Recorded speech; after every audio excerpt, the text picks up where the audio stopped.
Holy shit. I admit, I might have gone a little too far this time. I, Sincere Thompson, a transmigrator dedicated to making the female lead despise me, was currently sitting in a coffee shop across from the Lancaster Group's headquarters. Through a pane of pristine floor-to-ceiling glass, I was admiring the grand finale of a drama I had personally directed. I'd even come up with a title for it, The Fall of the Prodigy, Victoria Lancaster. How's that? Vicious enough? Don't you just want to punch me? I'd spent a fucking half year setting the stage for today. For the past 2 years, Victoria Lancaster had been on fire, diving headfirst into her family's business to launch something called the Starlight Project, which she claimed was the core of the Lancaster Group's transformation for the next decade. For this project, she'd pulled countless all-nighters and rejected endless proposals. She was so busy she barely had time to curse me out anymore.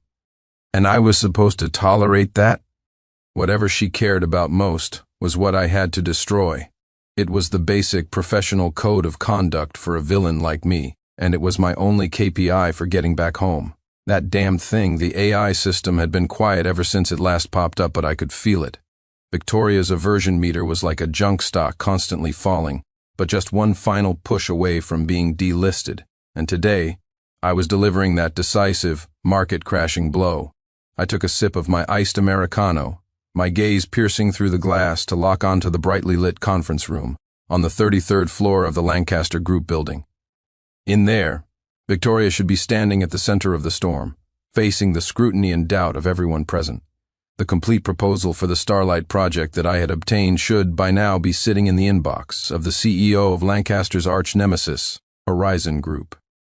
And a flawlessly forged email sending history would clearly point to Victoria's most trusted right-hand woman, the assistant she had personally promoted, Sophia Reed.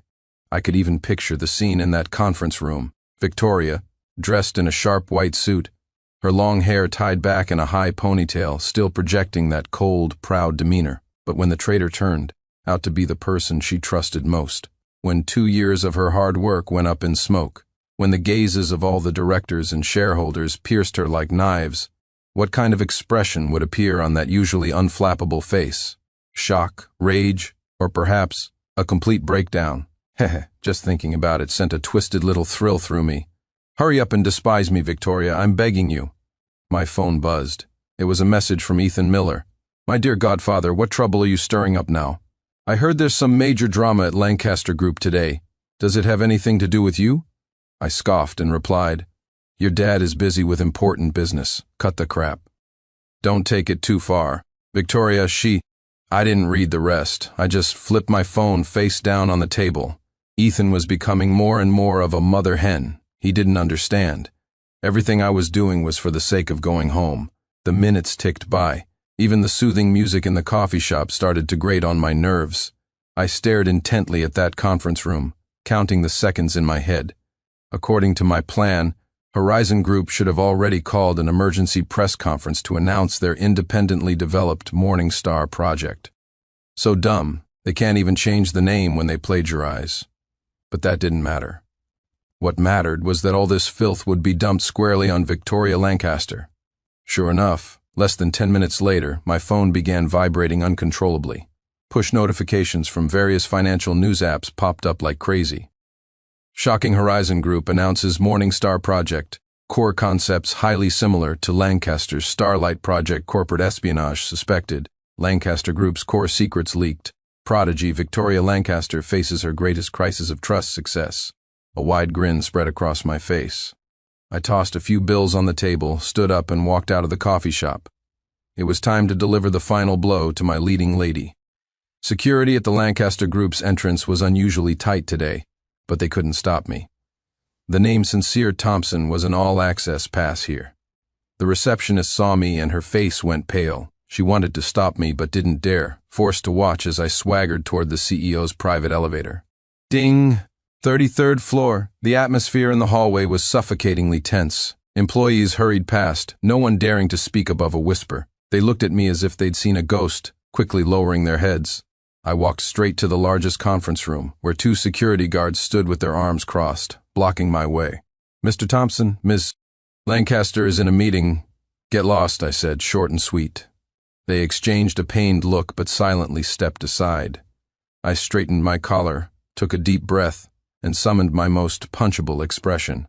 Then bang, I kicked open the heavy wooden doors of the conference room. The enormous sound plunged the room into a dead silence. Every single gaze swoosh snapped to me. There were Lancaster Group veterans and top executives, all of them with grim expressions.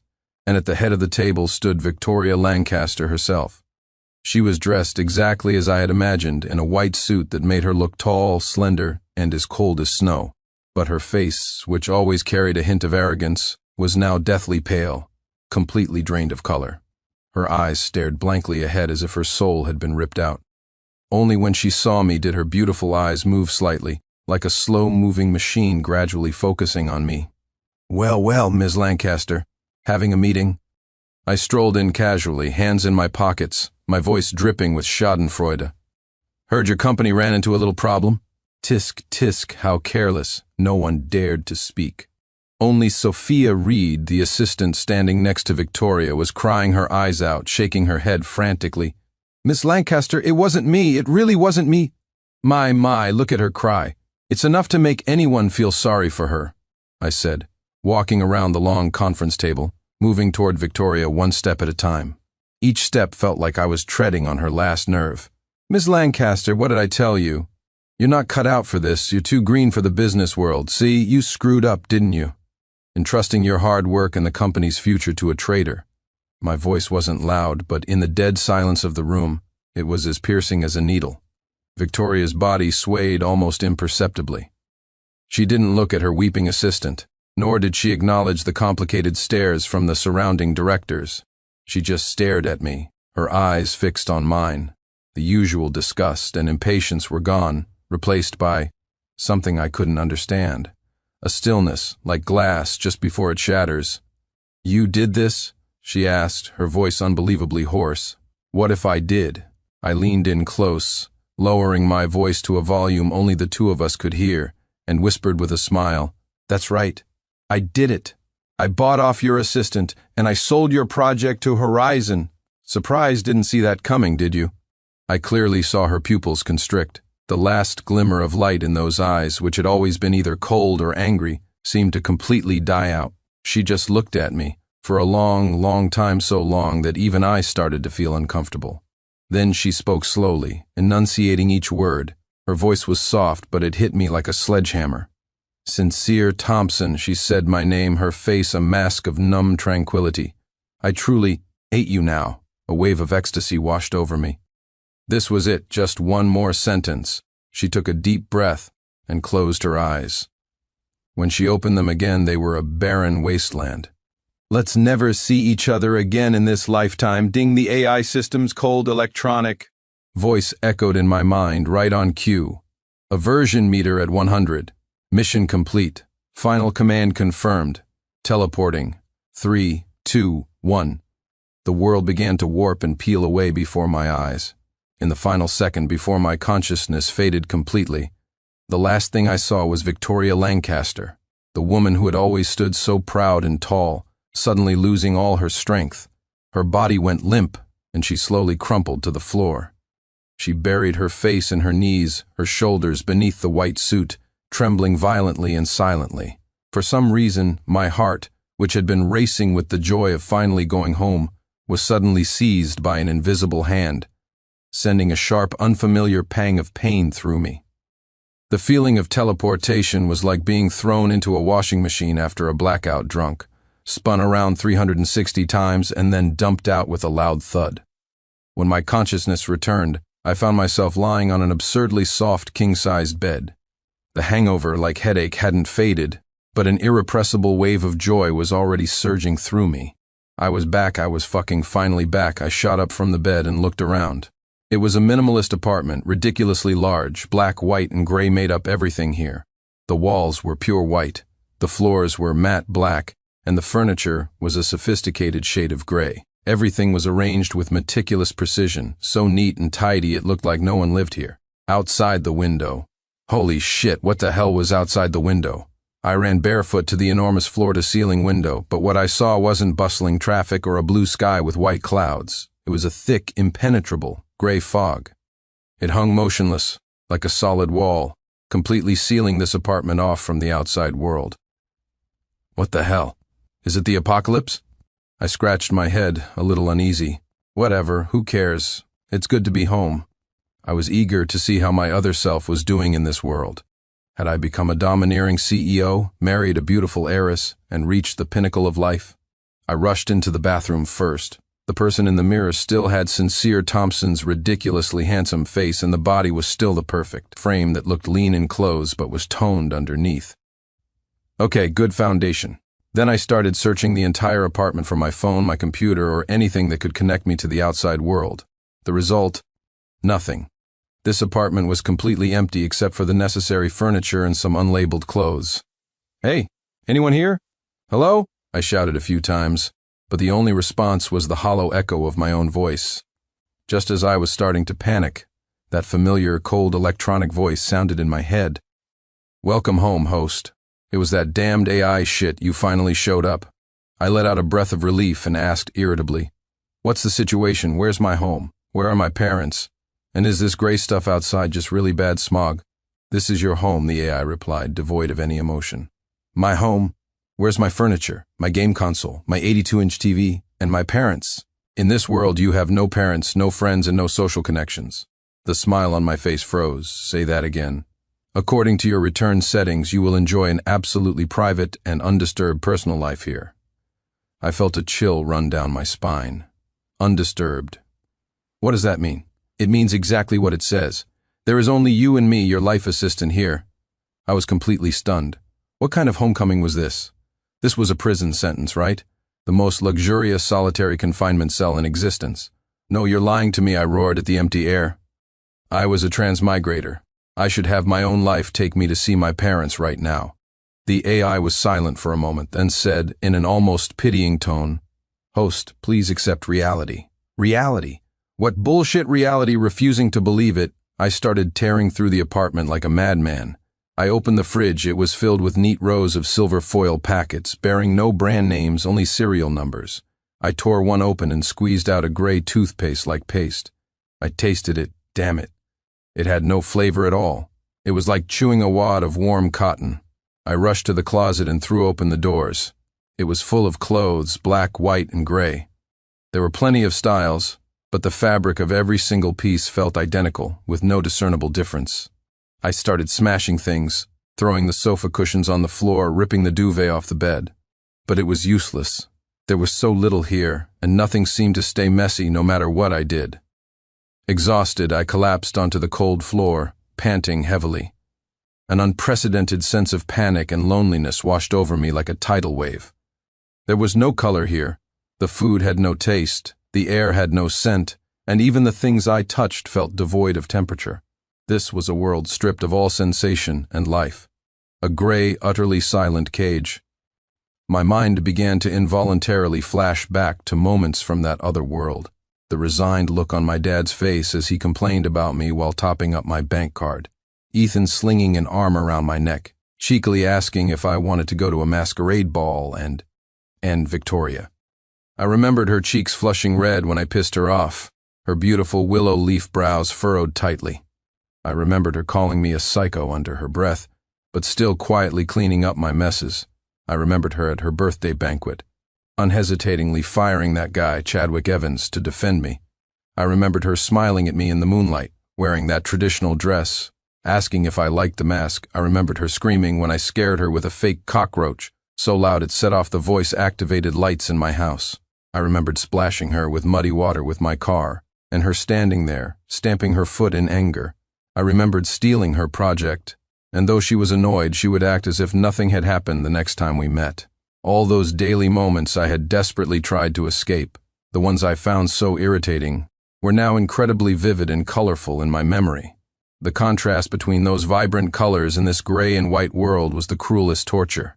I suddenly realized a horrifying truth. I hadn't come home. I had been exiled. That world, with my parents nagging, my friends' banter, and Victoria, that world where I had single-handedly destroyed everything before making my pathetic escape, that was my real home. And what had I done? All for some bullshit go-home mission? I had taken her most precious trust and trampled it under my feet, grinding it to dust. I had used 2 years of her hard work as a tool for my own amusement. When she needed support the most, I delivered the fatal blow. The image of her crouching on the floor, trembling silently, was seared into my brain like a branding iron. That wasn't an act. That was genuine, soul-crushing despair. Ha ha, aha. I couldn't help but laugh, and as I laughed, tears started streaming down my face. I was a complete and utter fucking idiot. An irredeemable, world-class fucking idiot. I want to go back, I wiped my face and screamed at the air. You hear me, you damned AI? I want to go back. I'm done playing. I want to go back. The return procedure is complete and irreversible. The AI's voice remained as cold as ever. I'm begging you. My voice choked with sobs. I'll do anything. Just let me go back. Let me see her one more time. Just once. This time the AI didn't answer. The only response I got was the eternal, suffocating silence of this gray world. How long had I been in this gray, godforsaken place? I didn't know. There was no day or night here. Time had lost all meaning. All I knew was that I had eaten that tasteless nutrient paste over and over and cycled through the temperature. Less clothes in the closet again and again. I went from frantic roaring to muttering to myself and finally to complete silence. I was like a doll with its batteries removed, slumped on the sofa all day, staring blankly at the eternal gray fog outside the window. Only one thought echoed endlessly in my mind. How was Victoria? Did she get back up? That girl whose pride I had shattered with my own hands, was she okay? How did she clean up the mess of the Starlight Project? Did the board of directors give her a hard time? Did she ever, even for a moment, think of this bastard? With every passing second of these thoughts, the agony of 1,000 cuts sliced deeper into my heart. I finally understood. This gray space was the most vicious punishment of all. It didn't kill you, but it tortured your soul. It took away what I cherished most and then forced me to remember, to regret, over and over again. I'm willing to pay any price. I don't know how many days had passed, but I finally spoke again, my voice as hoarse as sandpaper scraping my throat. Listen to me, you damned AI! I stared at the ceiling, the last embers of desperate fire igniting in my eyes. Whatever it is, my memories, my life, my soul, take whatever you want, as long as you let me go back. This time the AI didn't play dead. Detecting host's intense desire, re-evaluating possibility of return.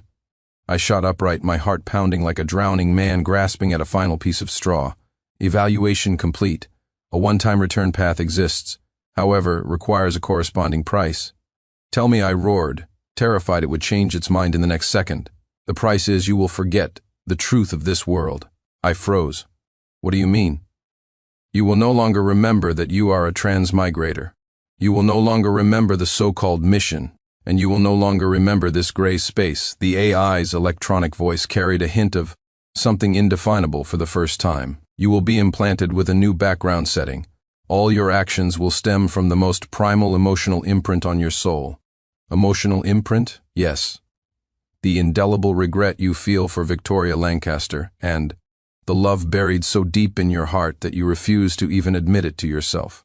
They will become the sole driving force behind all your actions. I listened, stunned, forgetting who I was, forgetting the reason for all of this, left with only regret and love. It sounded like a curse, a shackle that would force me to live forever burdened by guilt. But so what? As long as I could go back, as long as I could see her again, I would be willing, even if it meant turning into a dog and following her around, wagging my tail. I agree, I answered without hesitation, my voice trembling with emotion. Now, immediately. Send me back, contract established. Executing program. As the AI's voice faded, a powerful wave of dizziness washed over my brain. My consciousness felt like it was being thrown into a black hole, violently pulled, torn apart, and reassembled. Before I completely lost consciousness, I thought I heard the AI leave one last message. Good luck, Sincere Thompson. This time, don't screw it up again. The sunlight was blinding. I snapped my eyes open to the sight of a familiar ceiling. The scent of sunshine mixed with clean bed sheets filled my nose. I was back. I rigidly lifted a hand and pinched myself. Pain, it wasn't a dream. I sprang out of bed like a coiled spring and looked around. This was my bedroom in the Thompson family home. Everything was exactly as it was before I left. I rushed to the window and pulled back the curtains. Outside was the lush green yard, birds chirping on the branches, and the sky in the distance was a brilliant blue. This world was filled with color, sound, and warmth. I was back. I was really back after the initial wave of ecstasy. A profound, indescribable grief and regret seized my heart. I didn't know why. It felt like a piece of my brain was missing, leaving only fragmented images that cut me like a knife. Victoria. Victoria, like a madman, I tore through my room looking for my phone, finally finding it in a corner of the nightstand, covered in a thin layer of dust. I pressed the power button. The screen lit up, and the date displayed made the blood in my veins freeze. October 28, XX year. I remembered clearly. The day I left was October 26, 2 years ago. Time. 2 years had already passed. 2 years, what had happened in these 2 years? How was Victoria? My fingers trembled so much I could barely hold the phone. I opened the browser and, with a shaking hand, typed in 3 words, Victoria Lancaster. The search results came flooding in. Business legend. The Ice Queen of Lancaster Group leads company to double its market value in 2 years from the Starlight leak to industry benchmark. Victoria Lancaster's Path of Iron will exclusive interview with Lancaster Group CEO Victoria Lancaster. I don't have time for weakness. On the screen was a photo of her from a business magazine interview. In the picture, she wore a tailored black business suit, her long hair in an elegant updo, her makeup flawless. Her gaze was as sharp as an unsheathed sword. She was beautiful, stunningly so, but with an aggressive edge. She was as cold as a block of 1,000-year-old ice, pushing everyone away. The girl who used to blush at a single word from me. The girl who tolerated all my nonsense. The girl who collapsed and trembled on the floor after my final blow. It seemed she had died on that afternoon 2 years ago. My heart felt like it had been crushed by an invisible hand, the pain so intense I couldn't breathe. Scrolling down, I saw another piece of news that was even more suffocating.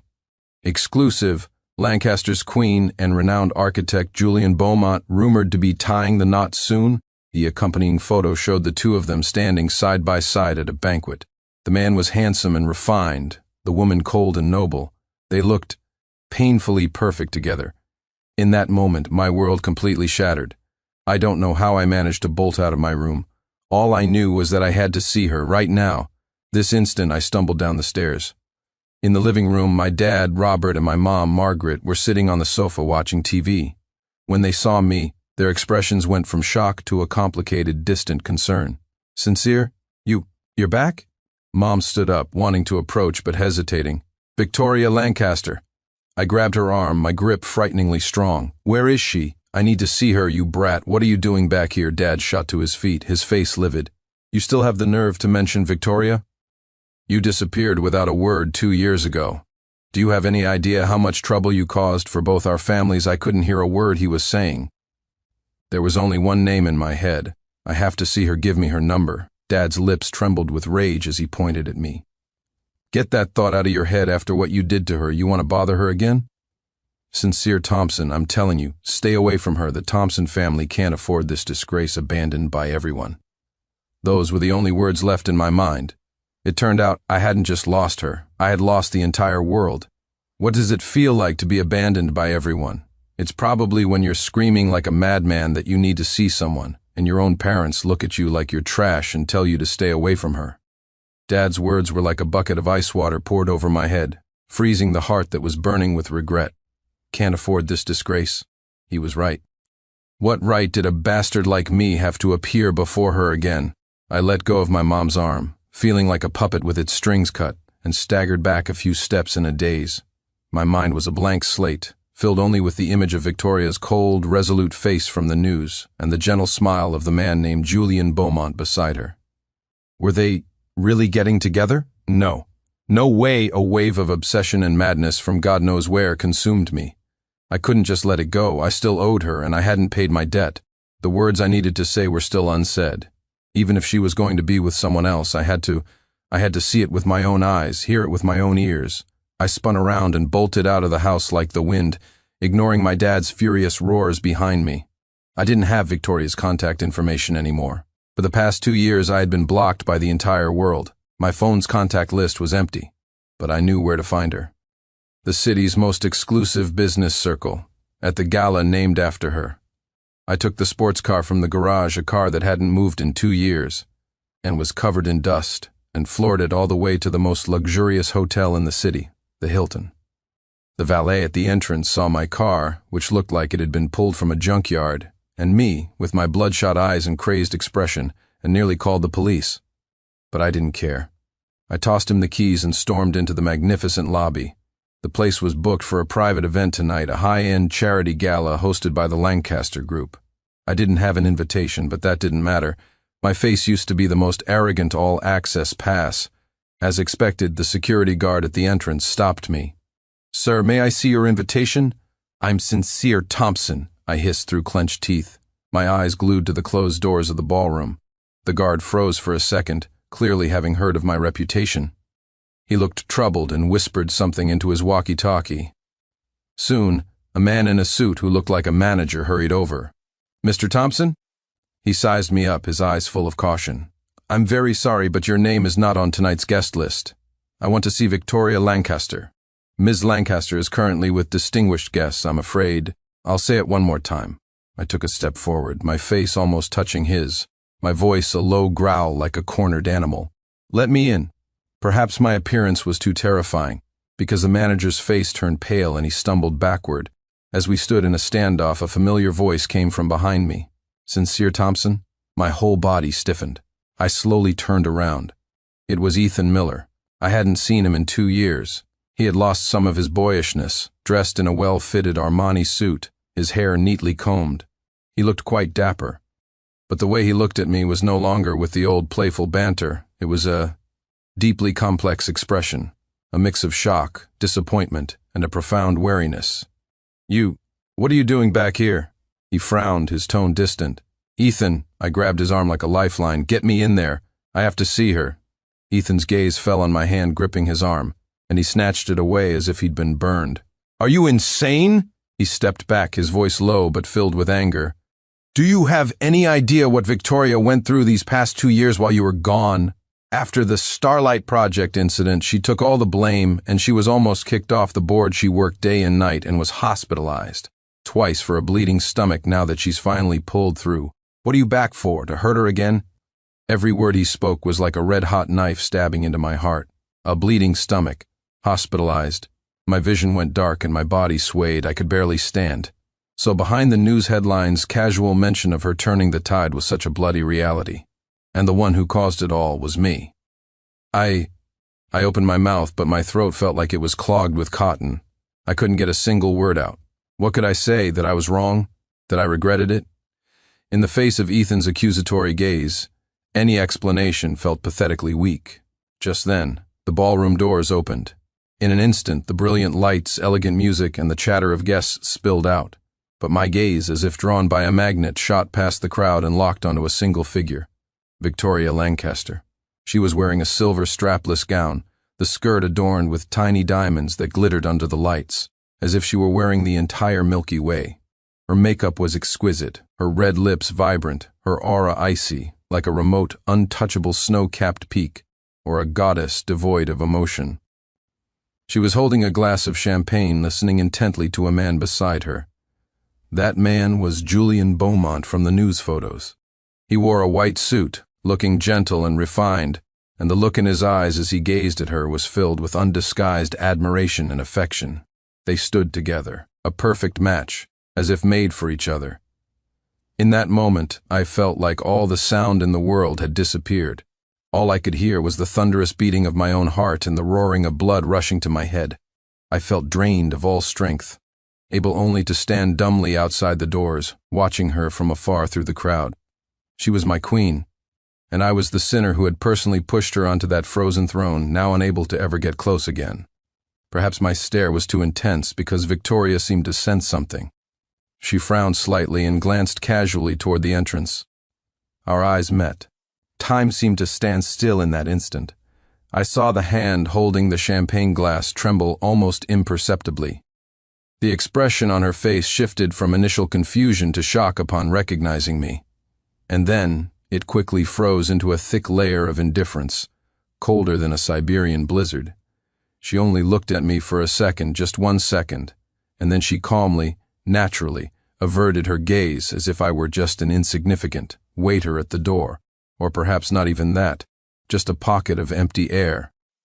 She turned back and offered Julian Beaumont a polite, distant smile, as if the entire encounter had been nothing but my imagination. That's when I finally understood what they meant by a walk through fire. It wasn't about loud accusations or hysterical questions, but this complete bone-deep indifference. In her eyes, I was already dead. I had died on that afternoon 2 years ago. Ethan looked at my face and probably guessed what had happened. He sighed, his tone softening. "Let's go, Sincere. Don't humiliate yourself any further. You and her, you're in 2 different worlds now. Yes, 2 different worlds. One where she shone brilliantly at the summit, and one where I was in hell looking up at her light. I don't remember how I left that hotel. My mind was filled with nothing but Victoria's cold, indifferent gaze and the polite smile she gave Julian Beaumont. Those 2 images were like the sharpest carving knives, repeatedly etching the same word onto my soul, outsider. Ethan was right. We were people from 2 different worlds. I drove that beat-up sports car like a ghost, wandering aimlessly through the city late at night. The neon lights outside the window were a bizarre spectacle, flashing across my face but failing to bring even a sliver of light into my heart. Once, I too was a top predator in this city. Backed by the Thompson family's wealth and status, I was arrogant and reckless, doing as I pleased. I thought there was nothing I couldn't get if I wanted it. Now I understood how wrong I was. The one star I wanted most was the one I had personally pushed away, sending it soaring into a sky I could no longer reach. The car, of its own accord, arrived at a familiar place, the villa community, where Victoria and I had grown up together. I parked the car on the side of the road, turned off the engine, and looked up at the lit villa not far away. That was her home. How long had it been since I was last here? It seemed that ever since I decided to carry out that bullshit mission, I hadn't set foot in her house again. Like some creepy stalker, I sat in the dark car, quietly watching the house. I didn't know what I was waiting for. Maybe I just wanted to be a little closer to her, even if it was just breathing the same air in the same neighborhood. Time ticked by. A black Bentley slowly drove up and stopped at the villa's entrance. My heart lurched. The car door opened, and Julian Beaumont got out first. He gentlemanly walked around to the other side, opened the door for Victoria, and held his arm over the car roof to prevent her from hitting her head. Victoria got out of the car. She had already changed out of her magnificent evening gown and was wearing a comfortable set of loungewear.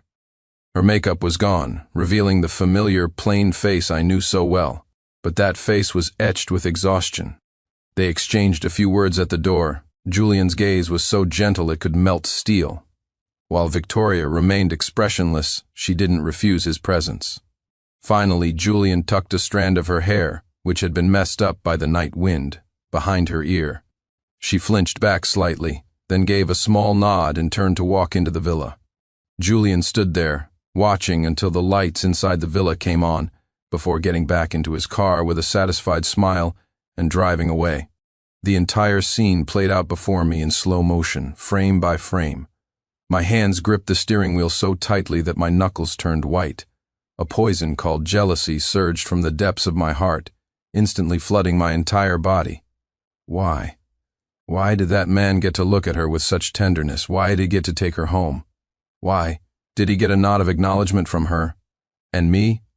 I didn't even have the right to a second glance. Rage and resentment erupted in my chest like a volcano. I almost lost control. Almost floored the gas pedal to ram his car off the road. But just as I was about to snap, the image of Victoria's exhausted face reappeared in my mind. Could I bring her more trouble? I had already ruined 2 years of her life. Was I going to ruin her future as well? My hands on the steering wheel went limp. Like a deflated balloon, all my strength drained away, and I slumped into the driver's seat. No. Sincere Thompson, you can't be like you were before. You can't keep trying to get close to her with that arrogant, foolish, and hurtful approach. You're not the all-powerful Sincere Thompson anymore. You're just a sinner now. A sinner who wants to atone. From that night on, I changed. I stopped trying to contact her, stopped showing up at places she would be to humiliate myself. I locked myself at home and began to frantically study the business knowledge I had once scorned. I dug out every financial report, project proposal, and market analysis report from the Thompson family. For the past 2 years, everything I could find and studied them, day and night. The look in my dad's and mom's eyes changed from initial caution to surprise, and finally, to disbelief. They probably thought I had suffered some kind of breakdown and lost my mind. They didn't know. I was just trying, in a new and clumsy way, to catch up to that distant figure. I started using the Thompson family's intelligence network to follow every move of the Lancaster group.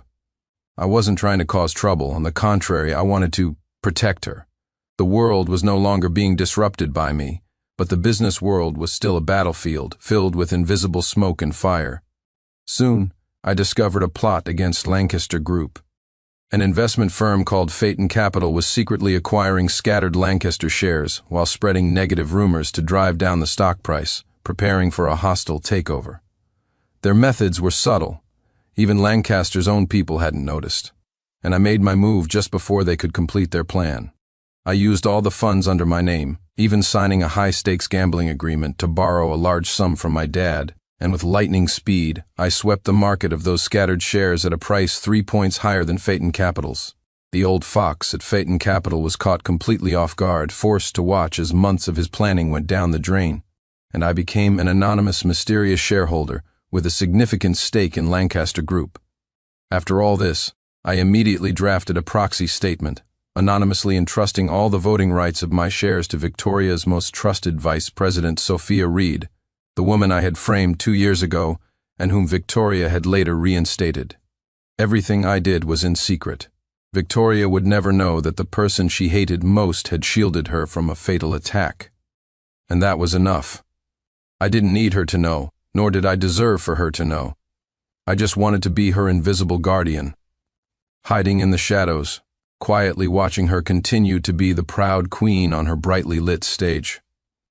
As long as she was okay, I was okay. Being a shadow was a strange feeling. I was like a hacker lurking in the deep sea, staring at endless streams of boring data and information every day, filtering out any signals that could be detrimental to Victoria, and then snuffing them out in their infancy. When Lancaster Group was bidding for a piece of land in the south of the city, I found out a competitor was planning to use a fake environmental assessment report to set a trap. I anonymously sent the evidence to the city's Environmental Protection Agency's tip-off email. When a product from one of Lancaster's subsidiaries was maliciously slandered, I traced the online trolls back to their source and had my dad use his connections to shut the company down. The things I did were like throwing pebbles into the ocean. They didn't even make a sound. Victoria's world continued as usual. She probably just thought that business had been unusually lucky lately. And I, in this one-man war, found a kind of twisted satisfaction. I lost a lot of weight. My eyes were sunken, and a layer of stubble covered my chin. I spent my days in a black hoodie completely covered up. The way my dad looked at me grew stranger and stranger. Once, during dinner, he couldn't help but ask, "Kid, are you involved in something illegal outside?" I ignored him and just quietly ate my food. Illegal? No, I was just atoning for my sins. I had almost forgotten the last time I had seen Victoria in person. Until one day, I learned from an intelligence report that she was going to a new development zone in the west of the city to personally inspect a site for a charity nursing home. I knew about that project.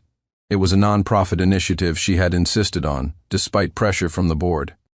The geological conditions near the proposed site were said to be complex, and she was worried, so she wanted to see it for herself. At that moment, my heart began to pound uncontrollably. A crazy idea sprouted in my mind. I wanted to go see her. Just one look, from a distance, that would be enough. As if bewitched, I drove my inconspicuous sedan to that godforsaken development zone ahead of time. I parked the car behind an abandoned work shed and, like a true pervert, used binoculars to watch the empty land in the distance. At 3 p.m, a black Audi arrived on schedule. The car door opened, and Victoria stepped out. She was wearing a beige trench coat, her long hair casually draped over her shoulders. She wore no makeup, looking much softer than she did in the news, but also thinner. With her was Julian Beaumont. He was dressed in a casual jacket, holding a blueprint, and was talking to her with his head lowered. They walked side by side on the muddy construction site, the scene so harmonious it looked like a painting. My hands gripped the binoculars tightly, my knuckles turning white. My heart felt like it had been soaked in lemon juice, sour and bitter. They walked and stopped, discussing something. Victoria would occasionally frown, then nod. I greedily watched her every move, not wanting to miss even a single strand of hair blown by the wind. Just then, the sky darkened without warning. Dark clouds spread across the sky like spilled ink. Then, raindrops the size of beans began to fall, pattering down. A sudden downpour. Victoria and Julian were clearly unprepared.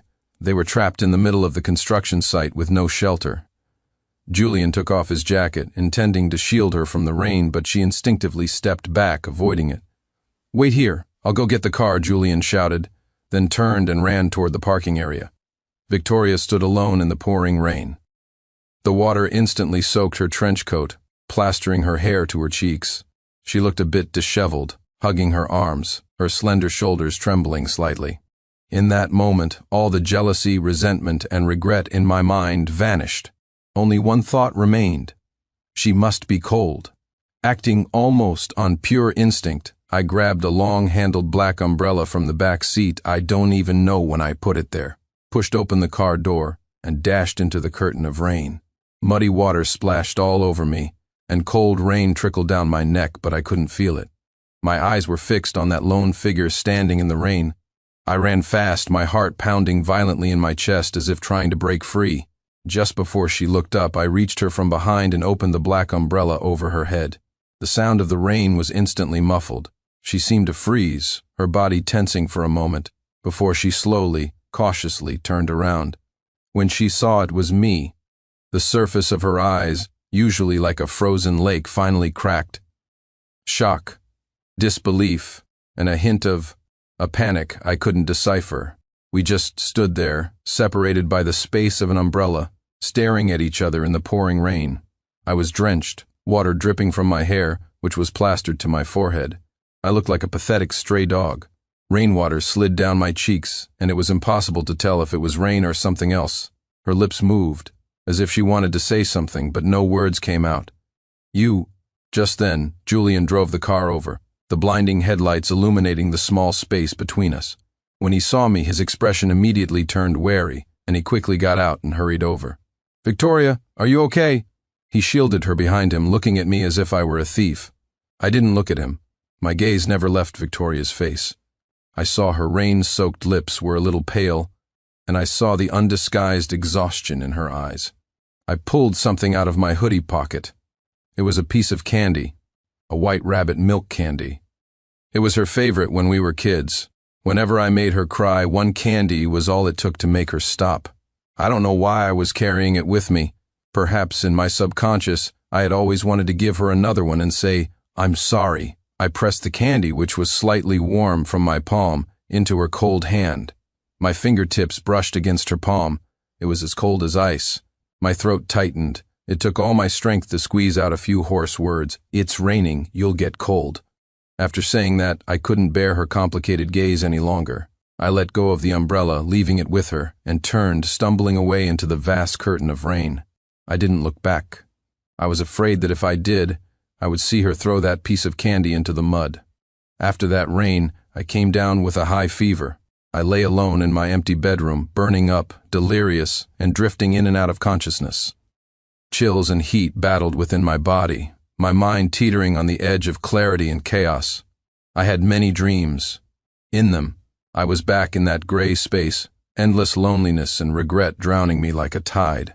Then the scene would shift. To that construction site in the pouring rain, Victoria's shocked and complex eyes right in front of me. Did she take the candy, or did she throw it away? That question spun in my head like a curse tormenting me. By the time the fever broke and I woke up, 3 days had passed. My mom was sitting by my bed with a bowl of porridge, her eyes red, looking at me as if I were a piece of porcelain about to shatter. "You child, what on earth have you been doing out there, to torture yourself like this?" I didn't speak, just quietly drank the porridge. My body was weak, but my mind, after the illness, felt exceptionally clear. Was hiding in the shadows enough? She would never know about the troubles I had shielded her from. The candy I handed her was probably, in her eyes, just the bizarre harassment of a psycho. Everything I was doing was just a self-indulgent act.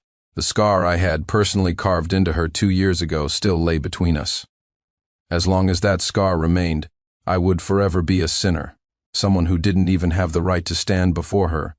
I had to uncover it myself, and then, with my own hands, help it heal, even if the process would leave me bleeding and damned for eternity.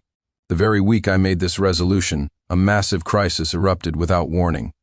Someone, pulling strings from behind the scenes, had dredged up the Starlight Project leak incident from 2 years ago, a scandal that had been all but forgotten. This time the attack wasn't aimed at the long-exonerated assistant, Sophia Reed. Instead, it targeted Victoria herself in a more insidious and vicious way. A theory began to circulate online. The original leak was full of suspicious holes. It was suggested that Victoria, in order to secure her newly acquired position, had likely staged the whole thing as a self-sacrificial ploy, deliberately sacrificing her assistant to emerge as a savior and thereby solidify her power within the company. It was an extremely malicious accusation because it could neither be proven nor disproven, yet it was enough to plant a poisonous seed of doubt in the public's mind. Instantly there was a public outcry. The Lancaster Group stock plummeted, and Victoria went from ice queen to scheming manipulator overnight. I read the vile news in comments, my body shaking with rage. How dare they? How dare they use such filthy words to speculate about her? They had no idea how much she had sacrificed for the Lancaster Group. The Lancaster Group's PR team was in a frenzy, issuing one clarification statement after another, but with little effect. Once a soul-destroying rumor like this took hold, it was nearly impossible to extinguish. Watching Victoria's haggard face appear on television again, I knew I couldn't hide in the shadows any longer. It was time. I called Ethan Miller. The moment he picked up, he was clearly taken aback. "Sincere Thompson? Do me a favor," my voice was terrifyingly calm. "Help me gather all the major media outlets in the city. I'm holding a press conference. What are you planning to do?" Ethan's tone instantly became wary. "Don't do anything crazy, I'm not," I said softly, looking out the window. "I'm just going to end a farce that I started." The next afternoon, the press hall at the Thompson Group headquarters was packed. Countless cameras were aimed at the stage. Reporters whispered amongst themselves, their faces a mixture of excitement and confusion. They had no idea why the infamous Sincere Thompson, who had been missing for 2 years, would suddenly reappear in this manner. I wore a perfectly tailored black suit and tie, my hair neatly combed. All the neglect and dishevelment of the past 2 years were hidden away. I had to face my impending judgment with the most decent and clear-headed appearance possible. I walked onto the stage amidst a sea of flashing lights and sat down. The entire hall fell silent instantly. I looked at the countless pairs of eyes below, took a deep breath, and picked up the microphone. I know everyone is curious why I, a person who has been missing for 2 years, would suddenly stand up here today. My voice, amplified by the speakers, echoed clearly throughout the hall. I am here today for only one reason: the Starlight Project leak at Lancaster Group from 2 years ago. A murmur rippled through the audience. I ignored it and continued. Recently, there have been many rumors online about this incident, pointing the finger at Ms. Victoria Lancaster. I am here to clarify something. I paused, lifted my head, and looked firmly into the camera directly in front of me. Those rumors are complete bullshit, because the true mastermind behind that incident from beginning to end was one person and one person only. I pointed to myself, a self-deprecating smirk on my lips. That would be me, Sincere Thompson. The entire room was dead silent. Every reporter's eyes widened, as if they had just heard something out of a fantasy novel. I didn't give them time to react. I projected a file I had prepared onto the large screen behind me. It was the complete chain of evidence: how I bribed Sophia Reed's assistant back then, how I obtained the proposal, all the records of my dealings with Horizon Group, including bank transfers and email exchanges. Everything was there. I admit, 2 years ago, I single-handedly orchestrated that despicable act of corporate espionage. My voice was not loud, but every word was heavy. I didn't do it for money nor for business competition. It was simply because I was young, foolish, and utterly stupid. For some ridiculous personal reasons, I wanted to hurt her. I wanted to see her fall. I looked at the camera as if I could see Victoria's eyes through it. My voice began to tremble uncontrollably. She is the most brilliant, kindest, and strongest person I have ever known. She poured her entire heart into her work, and everything she was proud of was treated as a cruel prank and destroyed by a bastard like me. All the criticism and all the pain she has endured for the past 2 years, I am the source of it all. And I, like a coward, just disappeared. I stood up and, facing the camera, bowed deeply. Here, I offer my most profound apologies to Miss Victoria Lancaster, to Miss Sophia Reed, who was implicated by me, and to everyone else I have hurt. I am sorry. When I straightened up, my eyes were red. As compensation, I will unconditionally transfer all my personal shares in the Thompson Group to Miss Sophia Reed. I will also bear all reputational and financial damages caused to the Lancaster Group by this incident. Finally, I looked at the camera and, with all the strength I could muster, said word by word, "In the past, I was unworthy of her light. From now on, I only wish to be a person in her shadow." With that, I dropped the microphone and, amidst a blinding storm of camera flashes and reporters' frantic questions, turned and walked off the stage. I knew that, from this moment on, I, Sincere Thompson, would be utterly disgraced, the laughingstock of the entire business world. But so what? I traded my utter ruin for her untarnished innocence. It was the best deal I had ever made in my life. That press conference was like an atomic bomb, detonating across the entire city. Overnight, I, Sincere Thompson, went from the missing good-for-nothing young master to the love-crazed scumbag of the century. The internet was flooded with people cursing me out, calling me obsessive, insane, a man who destroyed someone and then tried to play the hero. The Thompson family stock plummeted, and my dad was so furious he nearly threw me out of the house. But I didn't care. I locked myself in my room, shutting out all the chaos of the outside world. I didn't read any news, nor did I try to find out Victoria's reaction. I had done everything I could. All that was left was to await my sentence. Whether she chose to continue ignoring me or sent someone to tell me to never show my face again, I would accept it. I stayed in my room for 2 days. On the evening of the third day, Ethan came. He wasn't his usual boisterous self. He just sat silently across from me and offered me a cigarette. I shook my head. I quit. Ethan paused, then gave a wry smile. "You, my friend, are really all or nothing." He took a drag from his cigarette, slowly exhaling the smoke. "You know, everyone out there is calling you a madman." I grunted. "But some people are also saying," he hesitated, looking at me with a complex expression, "that you acted like a real man." I didn't say anything, just stared at the sky outside my window, which was painted orange by the setting sun. Ethan was quiet for a long time before he finally seemed to make a decision and spoke. "She asked me to come find you." My heart skipped a beat. "She said, she wants to see you." Ethan stubbed out his cigarette. "On the rooftop of your old high school. She said you know the place." Of course I knew. That rooftop was our secret base. I used to skip class and sleep there, and she would always quietly drape her school uniform jacket over me. My hands began to tremble uncontrollably. I don't know how I managed to drive to our familiar alma mater. After all these years, the school hadn't changed much, though the ivy on the walls was thicker. I walked up the stairs to the rooftop, one step at a time, each footfall echoing my own heartbeat. My heart was pounding so fast and hard it felt like it would leap out of my throat. I pushed open the rusty iron door, and the last rays of the setting sun instantly bathed me. She was standing at the edge of the rooftop, her back to me, wearing a simple white dress, her long hair gently stirred by the evening breeze. Her silhouette was still so slender, yet it carried an indescribable loneliness. She didn't turn around when she heard my footsteps. I stopped a few feet away from her, not daring to get any closer.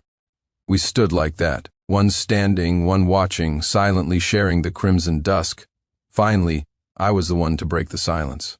My voice was dry from nervousness. "I know, it's too late to say anything now." I looked at her back, each word a struggle. "I didn't do all that to ask for your forgiveness. It was just to make myself feel a little better." She still didn't turn, but her shoulders moved almost imperceptibly. We stood there for a long time again, so long that the last sliver of light on the horizon was about to be swallowed by darkness. Just as I thought she would never acknowledge me and was about to turn and leave, she finally, slowly turned around. Her face didn't hold the anger or disgust I had expected, only a deep, profound exhaustion and sadness. Her eyes were red, clearly from crying. She looked at me, then slowly held out her hand. In her palm, lay a piece of candy, a white rabbit milk candy wrapped in clear paper. The wrapper was wrinkled from being held for too long. My breath caught in my throat. That was the one I gave her in the rain that day. She had kept it all this time. "It's sweet," she said, her voice hoarse from crying but very soft, as if afraid of disturbing something. "But it's also very bitter." Tears, without any warning, welled up in my eyes. I tried desperately to hold them back, but I couldn't. I, a man who had barely cried in 2 lifetimes, was crying like a fucking idiot in front of her. "Sincere Thompson," she looked at me, tears also streaming down her cheeks. "You took 2 years to destroy over a decade of my trust." Her words stabbed my heart. I lowered my head, unable to meet her gaze. Now she took a step forward, standing right in front of me, looking at me with tear-filled eyes. "How long are you planning to take to build it back up?" I snapped my head up, looking at her in disbelief. What did she mean by that? Was she giving me a chance?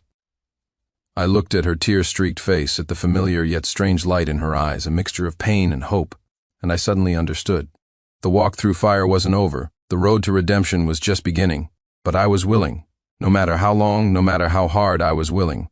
Trembling, I reached out my hand. Carefully, as if handling a priceless treasure, I took the candy from her palm. Then, mustering all my courage, I took her cold hand in mine.